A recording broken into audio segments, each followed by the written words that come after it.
जिंदगी में अगर पैसा ना हो तो जीने का क्या मजा, और पाव भाजी में अगर बेस्ट टेस्ट ना हो तो खाने का क्या मजा। કેમ બાકી મારા વાલીડા ડાયલોગ તમને કેવો લાગ્યો? જો મારા વાલીડા ડાયલોગ નો હારો લાગ્યો હોય તો કમેન્ટ નહીં કરતા। આ તો મારા ભાઈ તમને છે ને ભાઈ વિડીયો જોવામાં કંટાળો જો આવે ને એટલે આવું કંઈક આપણે નવું લાવ્યા કરી। તો હાલો મારા ભાઈ હવે હવાને ઘડીક સાઈડમાં મૂકું છું અને ડાયરેક્ટલી પોઈન્ટ ઉપર આવું છું ભાઈ।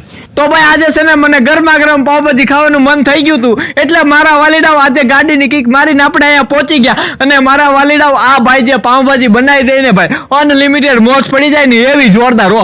અને મારા વાલીડાઓ આ પાવભાજીની મેન ખાસિયત તમને કહી દઉં ને તો ભાઈ તમે કદાચ ગમે એટલી પ્લેટ ઉલાળી જાઓ ને ભાઈ તોય તમને એસિડિટી નહીં થાય હો। એ ખાસિયત છે મારા ભાઈ આ પાવભાજીની। અને મારા ભાઈ ટેસ્ટમાં તો કઈ ઘટે જ નહીં। અને મારા વાલીડાઓ અહીંયા તમને ભાઈ પુલાવ ને પનીર ભુરજી ને ભાઈ બધું જ છે ને એકદમ જોરદાર ટેસ્ટમાં જોવા મળી જાય હો। તો મારા વાલીડાઓ ક્યારેય મોટા વરાછા બાજુ નીકળો ને ભાઈ એમ થાય કે પાવભાજીની મોજ લઈ લેવી છે તો એડ્રેસ આપ્યું છે ભાઈ, એકવાર ખાઈ લેજો, આનંદ આવી જાય તો જ કેવું હો। અને સાંભળો આપણા પેજને ફોલો કરતા જાજો હો પાછા।